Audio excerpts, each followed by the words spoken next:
I am Mboumien from Cameroon. I am the founder and executive director of Common Action for Gender Development, COMAGEND. I am a feminist, a peace advocate, and a rights advocate as well. And I believe in upholding the sexual and reproductive health rights of women and girls so that they can enjoy freedom of expression and social inclusion.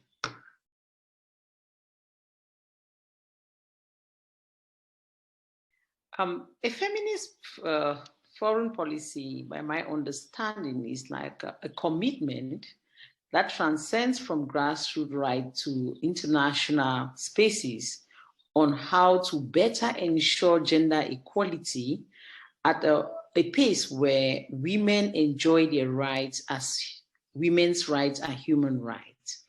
This foreign policy has two components to include the way foreign aid is sent into countries for sustainable development, where it mainstreams issues of gender. We look at our peace processes in case of conflict-affected areas, what provisions are made for women and girls to be able to access the spaces. We look at funding criteria for community organizations that work in different communities, how funding bodies from the international spheres try to bridge the gender divide that already characterizes the society in which we find ourselves. And we look at political positions at the international level, how these tries to respect gender, issues of gender, and make sure that meritocracy reigns, not only in a question of being biased on women because they are women. And this feminist foreign policy too will not only stay at the level of military actions as other foreign policies will look like. They will go into details to look at even peacekeeping, like military peacekeeping, how women are appointed or used within those corps to be able to give a balance to the society. So in a nutshell, for me, feminist foreign policies are like tools of commitment between states and other states to safeguard grassroots interests at all levels, where women and girls are not continued to be trampled upon because the space is strictly masculine and patriarchal. So feminist foreign policy comes to break this gap.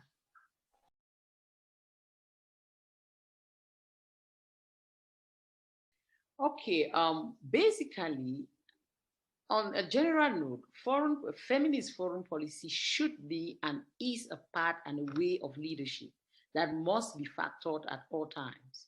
Now, coming to my specific case context, where there is an armed conflict and there is violence perpetrated against women and girls in a disproportionate manner, feminist foreign policy has a bigger stake here. Like if we want to look at instruments like the UN Security Council Resolution 1325 and other provisions that supports that particular resolution, we want to look at the Beijing Platform for Action, we will realize that feminist foreign policy is a tool in the hands of peace builders to be able to allow women and girls gain access, because peace processes have always given the fallacy or the misinformation that peace processes is more for power sharing, political gains, and military actions.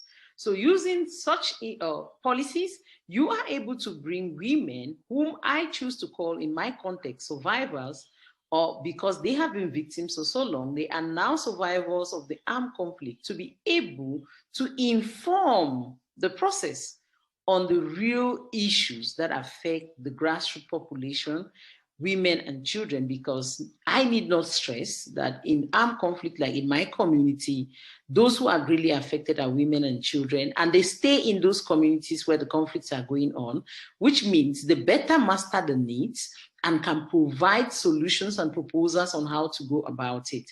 So a feminist foreign policy that ensures their participation in peace processes, it's going to go a long way for processes to be sustainable and beneficial to people of the community. In this context of Cameroon, we realize that with women's movement that have come up over time for the past 3 years, talking about a peaceful resolution of the conflict in the northwest and southwest regions of Cameroon, have been basing their advocacy and lobbying strategies on these feminist foreign policies that have been put in place in terms of peace processes and conflict resolution. So I think that feminist foreign policies should be encouraged at all levels of state because it facilitates the work of leaders within the communities, especially grassroots women leaders, in our context, the women peace builders of the Northwest and Southwest and Cameroon as a whole.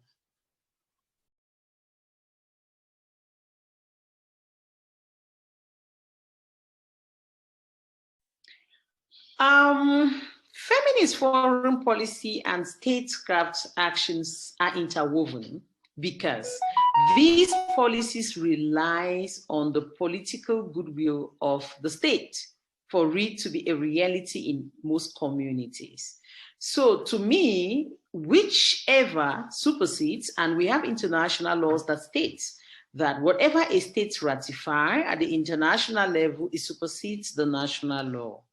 So we should look at the feminist foreign policy to inform statecraft because feminist foreign policies are built on concerted conversation of women from different spectrums, from different geopolitical locations of the world, where they come together to be able to push this. Now, different states can take this and break them into different specific policies for their country, but the bottom line, they have a common ground on which it was constructed by these women leaders. So I think that the feminist foreign policies should serve as a bedrock for other national policies on how women and girls are treated, on how decisions on, so that way we are sure that conversation from grassroots right up to international platform, because we need to understand that it is not fragments, it's a whole. Leadership from grassroots to the international platform is a whole conversation that we cannot discuss one component and ignore another component. So I think that when we are looking at the feminist foreign policy, we should not limit it to states, but the foreign policy should inform state actions and internal decisions that makes inclusion, access, and representation of women in decision-making and peace processes a reality, because that is what makes the difference.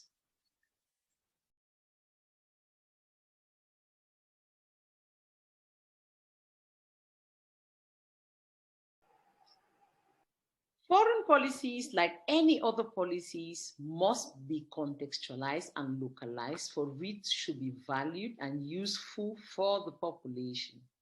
So that's why if I were to throw some words concerning localization, I want to use the word localization of the whole concept of feminist foreign policy.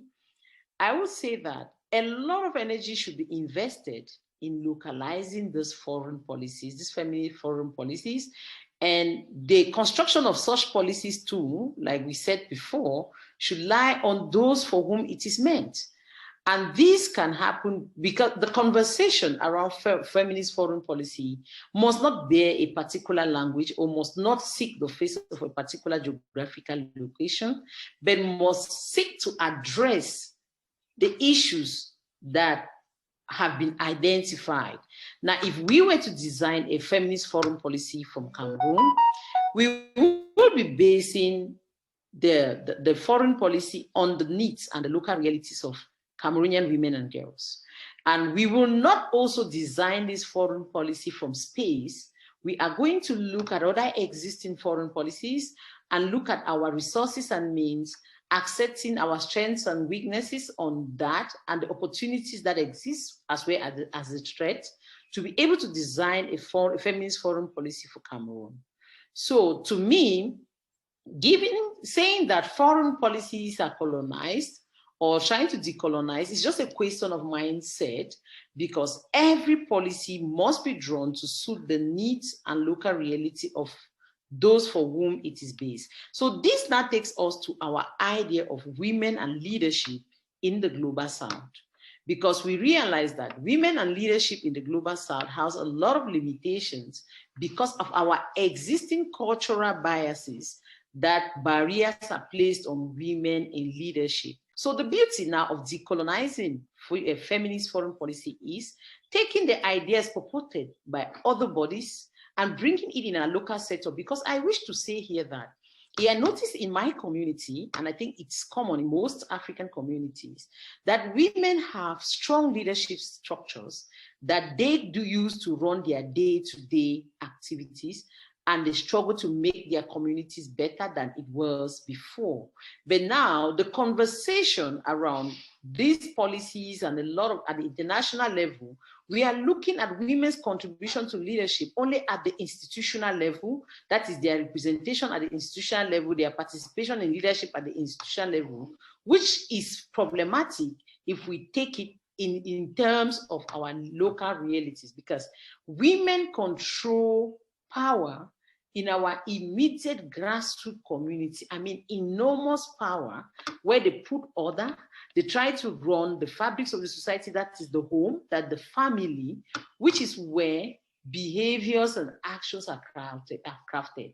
And if we look at this community contribution of women to better their immediate needs, for instance, in our communities, you have women who come together and decide to form something like a common initiative group where they have a common interest and they try to look for a solution. Typically in my community, you have women who are farmers and will decide to come together to have a loan and thrift, savings loan thrift service, where they save every 8 days, they keep in some money, borrow money, and be able to buy farm input to take care of their farm. That's leadership at a minute level, and that's economic empowerment, because there are women who have had some income from there, which has served like capital for them to build an economic power. Now, if we build policies by respecting these structures and giving voice to the women within these structures, then we will realize that we are localizing the whole concept of a feminist foreign policy, that is giving women's right a place in every decision-making process. So if we start at this grassroots level, we take it to the national level, then we will discover that for women to access national institutions and international or regional institutions, they are building on their experience down there, and we are giving them value. It's for that reason that in my discourses, I always try to challenge the academia for grossly under-documenting the contribution of grassroots women in terms of policies and actions, because there are feminist policies that exist in our communities, but they have not been documented. So we cannot be talking about foreign feminist policies when the local feminist policies in our community that has kept the communities alive, that has survived them. I know of women in their communities who've decided that for every woman who has a baby, every other woman will go assist her in cleaning, in cooking. That's a policy they are running, and it is building sisterhood and respect for each other. So I think this is where it lies, by us documenting and celebrating what we have within our context in the Global South, so that it is easy for us to find a link where it blends with other people in other contexts for the whole policy to be localized and useful for those for whom it is meant.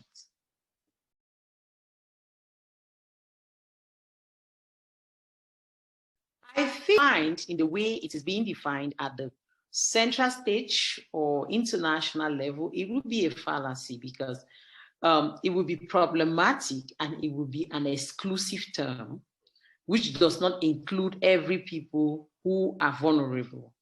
I hate using the word vulnerable. I want to use the word underprivileged or do not have access.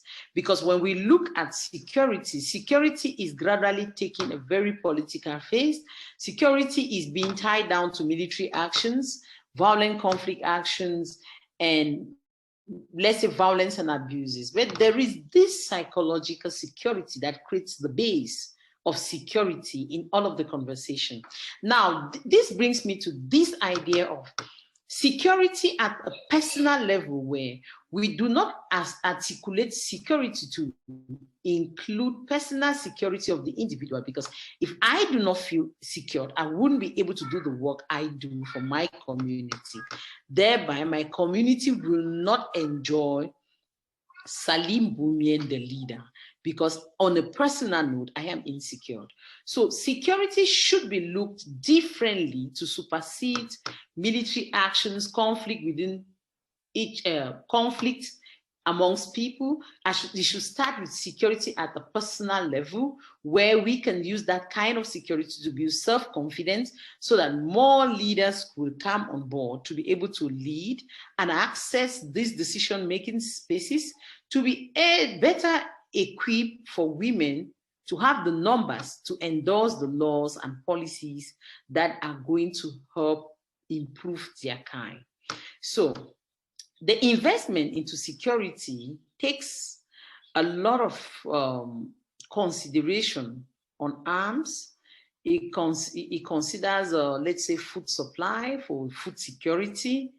But I think we are missing a point without investing into building psychological security, so that we build self-confidence for other actors to be able to access decision-making, for more ideas to be on board, for more people to participate, because we realize that gender equality is having a setback, not because activists have not been serious or have not been working tooth and nail for it, but because there is this disconnect between those for whom you advocate to have a right, how they perceive this action, and how they make use of the opportunities that there is. So if we are going to make security in such a way that people become self-confident, they are sure of who they are sure of the conditions under which they will live even after speaking, then gender equality will become a reality, because we will have more activists than we understand. We will have more engagement and commitment towards gender equality, building women's rights as human rights, since everybody is certain and secured on where he or she lies. There should be a shift of power and thought when it comes to talking about security. Foreign aid should not be on peacekeeping missions. It should not be on buying arms or supplying food needs. It should also be on working on the persons that we consider vulnerable, to ascertain that position of survivors and graduate into advocates for the conversation to become a reality.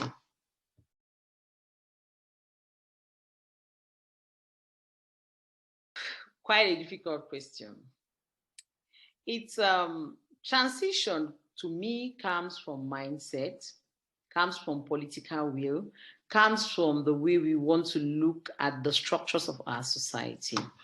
You see, when we talk about these issues from the Western setup, people become very defensive, because our traditional setups gives patriarchy a space to continue marginalizing the society. So if we were to dismantle these issues, then we have to take more two aspects. We have to articulate the human rights aspect of it, the right to being the leader irrespective of your sex. If you're a woman and you merit it, it should be given to you. If you are a man, you merit it, it should be given to you. That is one part. And then the second part is to look at it from the development-oriented part and sustainable piece, looking at how contributions will improve our communities, because a lot of resistance comes from the way the discourse has been coined. The discourse on bringing women on board, like the whole concept of the feminist foreign policy, it already stifles males' leadership. Some of them feel so insecure, because it's like they are taking away power. So we can now push this. The transition can come with a lot of sensitization, a lot of awareness creating, and a lot of research to prove scientifically that granting access and using these ties of leading and living yields better results, because women too are an integral part of the human race. So all of this transition can take place if we redefine the narratives, leaning them on our existing traditional structures. I always go back to the traditional structures, because if you look at our communities keenly, before the westernization of our communities, women's structure had the power within our communities. I want to take my community, for example. In my country, when you have a family where there is too much conflict, misunderstanding, the first question is, where are the sisters of that family? They are not playing their role. Such a phrase echoes the fact that they had understood the place of women in leadership. Secondly, there should also be a change in the mindset of women themselves if we want to transition, because we cannot be creating a space for those who are not ready to access the space. We need to also work on the mindset of women, because I know of women in my community who have the potential to lead, take decisions, inform policy, but will stay quiet because women are not supposed to talk when men are talking, or they lack the safe confidence. Thirdly, to have this transition, then we need to work on the whole governance system, because one of the things I have identified that causes women not to get involved in such a discourse, to push it through, because we need the numbers to push this transition through in serious advocacy. And one of the things that takes away women's attention from it is their caregiving responsibility and the economic hardship that characterizes the global South. Most women feel that to put their energy in these policy issues, trying to get the change, fix it to be the way they want it, is wasted energy. They rather go and till the fields to have food to feed their children, or go and do some grossly underpaid domestic work. So these are the things we need to address, put it in a holistic manner, and talk about it for the transition to become a reality. If we focus all our attention on the men, claiming that they are the source of the problem why women do not have access, then our mission is failed on arrival. If we focus on the men without including the women in the discourse, to know that this is a space that they need, that goes beyond the palliative care that they get from some interventions, but trying to put permanent structures that will relieve their burdens permanently, the women will not engage, and it will still become a conversation of a few feminist activists whom the society keeps branding as the outcasts, those who are out of the norm. So we need to attack the governance policies of our country, try to strengthen them in a way that becomes very inclusive. We need to lobby the men to see how important it is. We need to do ample research in such a way that the values and things we are purporting in moving, in transitioning into feminist foreign policy as debate, those research should be out there so that issues, evidence-based interventions will arise and most people will get community buy-in. And finally, we should also don't allow the women to be passive recipients of our action, but we should make them active character for this holistic intervention to give us the feminist foreign policy that we have, that we seek, that does not only serve on papers, but it is a reality in our day-to-day governance.